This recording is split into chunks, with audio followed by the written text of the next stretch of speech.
Mr. Speaker, ladies and gentlemen of the House, today is Valentine's Day, and what would Valentine's Day be without a Valentine's Day quiz?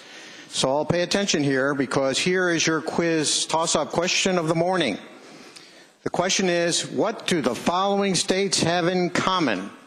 And the states are Arizona, Arkansas, California, Colorado, Connecticut, Delaware, Hawaii, Illinois, Iowa, Kentucky, Maryland, Massachusetts, Michigan, Minnesota, Nevada, New Jersey, New Mexico, New York, North Dakota, Ohio, Oregon, Rhode Island, Vermont, New Hampshire.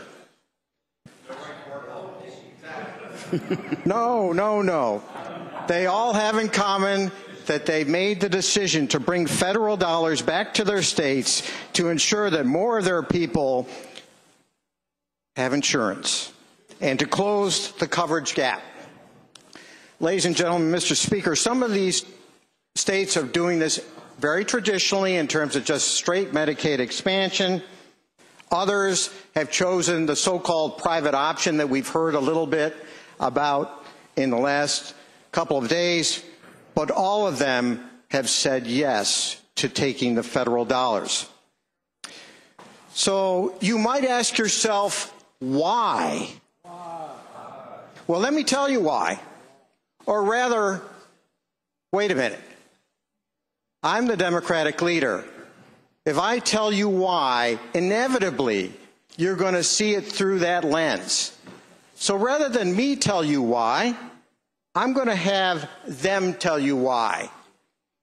So in Utah, Republican Governor Gary Herbert said, quote, doing nothing is not an option.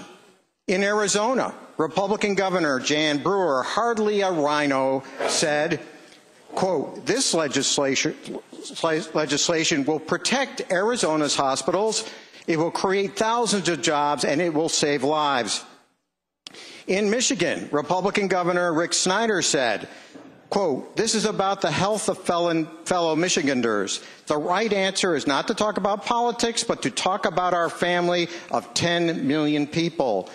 In New Mexico, Republican Susana Martinez said, quote, we have an obligation to provide an adequate level of health care for those in need. In Ohio, Republican Governor John Kasich said, I am not a supporter of Obamacare, but expanding Medicaid makes sense for Ohio. In Arkansas, the Republican Speaker of the House said, quote, nobody at the state capitol likes the Affordable Care Act, but you can't ignore it and you can't run from it, so we are dealing with it in the best interest of the state of Arkansas. In Iowa, Republican Governor Terry Branstad, who argued a year ago, quote, we're opposed to it, has now said that the private option is something that will, quote, save both our patients and our taxpayers money at a superior level.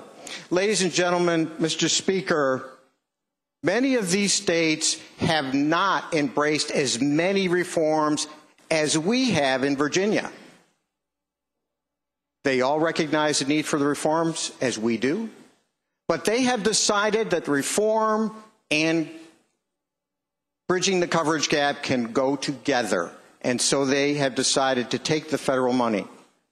Ladies and gentlemen, it's $5 million a day. As of today, for the day we started session, it's $225 million that we have left on the table that could be used to help our businesses, to help our hospitals, and to help our people. I hope that we will figure out a Virginia way to do this. Thank you, Mr. Speaker, ladies and gentlemen.